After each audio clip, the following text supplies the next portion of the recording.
जिंदगी के सफर में हमें कई लोग मिलते हैं। कुछ लोग हमारा फायदा उठाते हैं, कुछ लोग हमारा साथ दे जाते हैं। इन दोनों में बस इतना सा फर्क है, फायदा लेने वाला दिमाग में रह जाते हैं और सहारा देने वाले दिल में बस जाते हैं। मौन किसी मानव की कमजोरी नहीं, उसका बड़प्पन होता है। वरना जिसको सहना आता है उसको कहना भी आता है। भगवान भी हमें अधिक सुनने की सलाह देते हैं, इसी कर उन्होंने हमें एक मुख और दो कान दिए हैं। शांत व्यक्ति एक गुत्थी के समान है जो अपने आप में सुलझा हुआ रहता है, लेकिन सारा जमाना उस गुत्थी में उलझा हुआ रहता है। मौन रहना एक साधना है, पर सोच समझ कर बोलना एक कला है। परिश्रम करने से गरीबी नहीं रहती, मौन रहने से झगड़ा नहीं होता, सावधान रहने से कभी भय नहीं रहता। मौन रहना आपकी ताकत भी है और आपकी कमजोरी भी है। बस आपको ये पता होना चाहिए कब मौन रहना है और कब नहीं। वहाँ पर मौन रहना ही सही है जहाँ बात बात पर बात का बतंगड़ बन जाता हो। सवाल का जवाब शांति से मिलता है, बहस करने से जवाब खो जाता है। यदि किसी प्रश्न का उत्तर आपको नहीं पता है तो ऐसे में मौन रहना ही बुद्धिमानी है। हम चुप रहे तो ही अच्छा है, कुछ बोलते हैं तो लोग बुरा मान जाते हैं। इस दुनिया में वो इंसान सबसे ज्यादा सुखी है जो क्रोध आने पर खुद को मौन रख सके। कुछ लोग मौन रहकर भी सब कुछ कह देते हैं, कुछ लोग सब कुछ बोलकर भी नहीं कुछ कह पाते हैं। कम बोलिए, अपने कार्य पर ज्यादा ध्यान दीजिए। कुछ ही दिनों में आप मौन की शक्ति को पहचान लेंगे। यदि कहने के लिए कुछ अच्छा नहीं है तो चुप रहना एक अच्छा विकल्प है। बोलकर सारा संदेश खत्म कर देने से अच्छा है चुप रहकर बेवकूफ समझा जाना। बहुत लोग जिंदगी से परेशान होकर मौन की चादर ओढ़ लेते हैं, लेकिन उनके अंदर बहुत ज्यादा शोर होता है। ऐसा नहीं है कि बुद्धिमान व्यक्ति बोलना नहीं जानते, कोई चुप रहता है क्योंकि जानता उन्हें कहाँ बोलना है। जो घड़ा आधा भरा होता है वो ज्यादा बजता है और जो पूर्ण भरा होता है वो मौन रहता है। अपने कार्य को मौन रहकर करते रहिए, क्योंकि खिलाड़ी खेल पर ध्यान देते हैं, बाहर बैठे दर्शकों की टिप्पणी पर नहीं। वहाँ शांत रहना ही समझदारी है, जहाँ पर सब खुद को समझदार समझ रहे हो। कब और कहाँ मौन रहना है, अगर इंसान ये सीख ले तो उसके जीवन की आधी समस्याएं अपने आप खत्म हो जाएंगी। मौन मुख से नहीं, मन से होना भी जरूरी है। जो तुम्हारे मौन का अर्थ नहीं समझता वो संभवतः तुम्हारे शब्दों का अर्थ नहीं समझेगा। आप जो कहते हैं उसके आप गुलाम हैं, जो आप नहीं कहते हैं उसके स्वामी हैं। मौन और मुस्कान दो ऐसी शक्तिशाली हथियार हैं।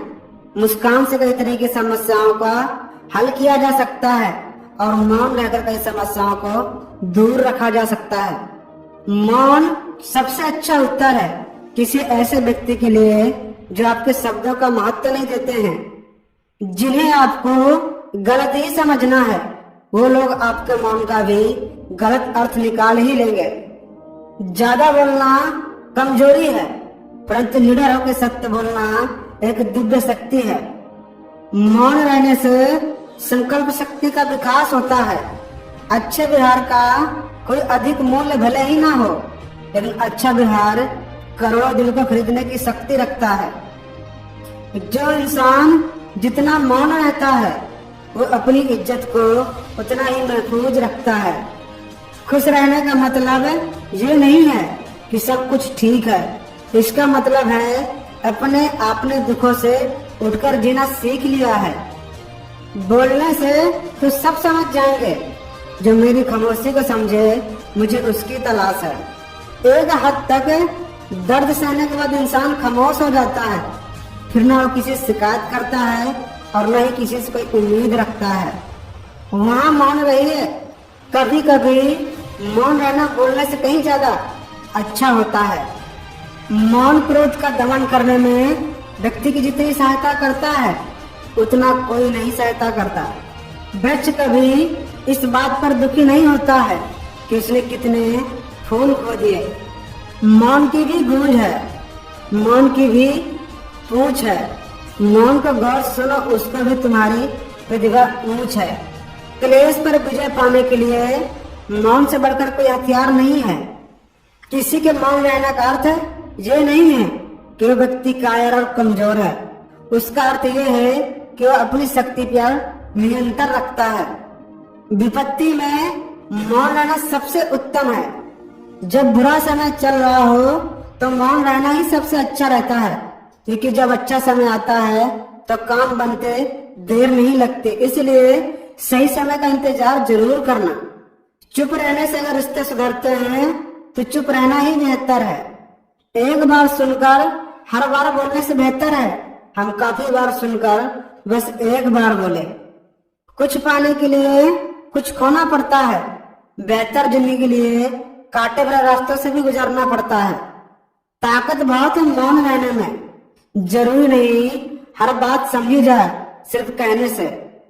जहां समझने वाले ना हो वहां पर चुप रहना ही बेहतर होता है। सत्य कभी बुरा नहीं होता है और झूठ की कोई उम्र नहीं होती है। सत्य एक बार बोलना पड़ता है, झूठ को बार बार बदलना पड़ता है। सत्य को छिपाना नहीं पड़ता और झूठ को बहुत छिपाना पड़ता है। शांत रहना अच्छी आदत है और अच्छी आदत को खुद को ढालना कोई बुरी आदत नहीं है। अगर आप दूसरे के विचारों पर नियंत्रण पाना चाहते हैं तो सर्वप्रथम अपने विचारों पर नियंत्रण करिए। अपने विचारों पर नियंत्रण करने का सबसे आसान तरीका है कम बोलना और मौन रहना। मौन एक अच्छी आदत है जो कठिन परिश्रम है लेकिन आत्मा के लिए अच्छा है।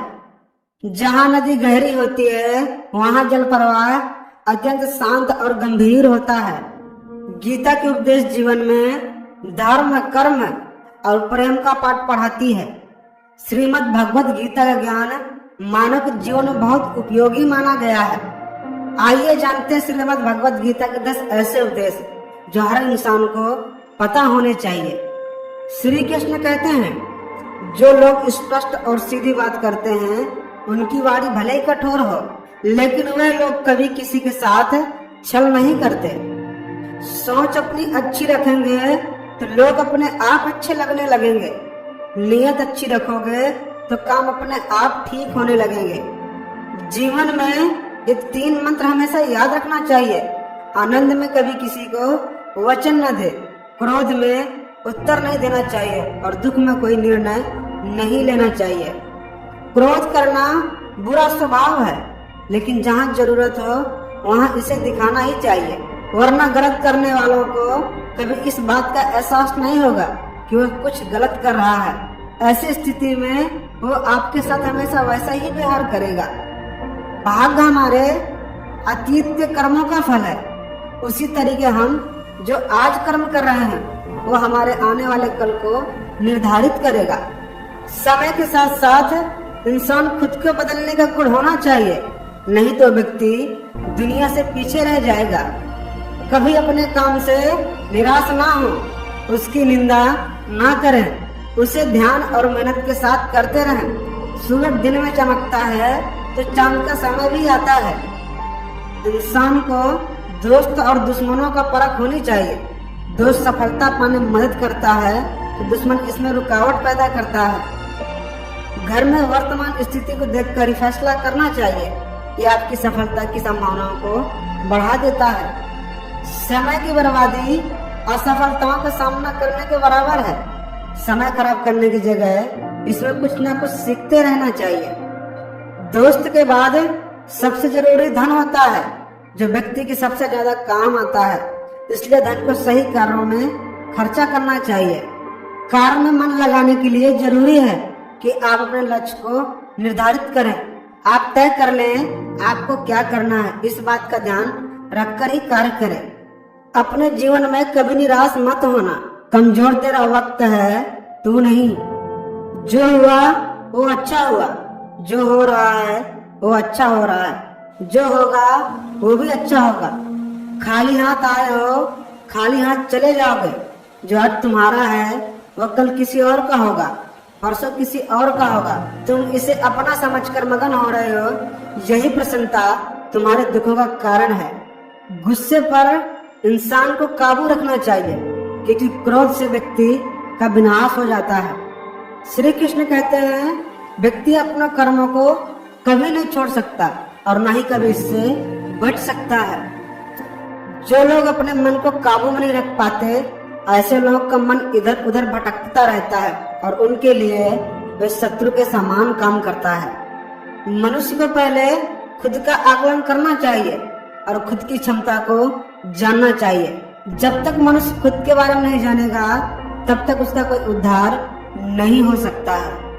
हर मनुष्य को खुद पर भरोसा रखना चाहिए, क्योंकि जो लोग खुद पर भरोसा करते हैं वो निश्चय ही एक दिन सफलता हासिल कर लेते हैं। वह इंसान जैसा विश्वास करता है वैसा ही बन जाता है। जो लोग कर्म नहीं करते और पहले ही परिणाम के बारे में सोचते हैं, ऐसे लोग गीता सार का ये उद्देश्य बड़ी सीख देने वाला है। श्री कृष्ण ने कहा है कि इंसान अपने अच्छे कर्म करते रहने चाहिए और ये नहीं सोचना चाहिए कि इसका परिणाम क्या होगा, क्योंकि कर्म का फल हर इंसान को मिलता है।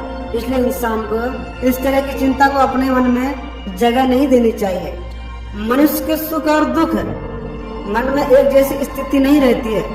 सुख में मनुष्य ज्यादा उत्साहित हो जाता है और दुख में वह बेकाबू हो जाता है। जो मनुष्य अपने मन को वश में कर लेता है, उसका ही मन ही उसका सबसे अच्छा मित्र बन जाता है।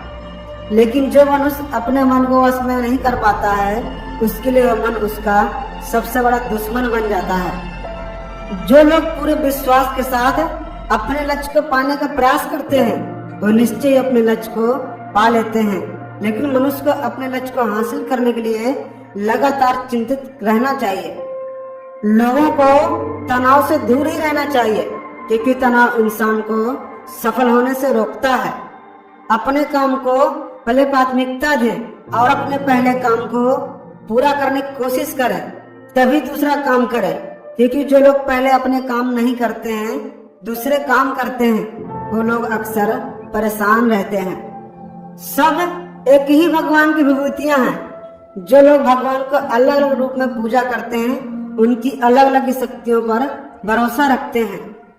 मनुष्य के अच्छे गुण और अवगुण भगवान की शक्ति के ही रूप हैं। इसका सार यह है कि लोग जितनी भी देवी देवताओं की पूजा करते हैं, वो सब भगवान एक ही हैं।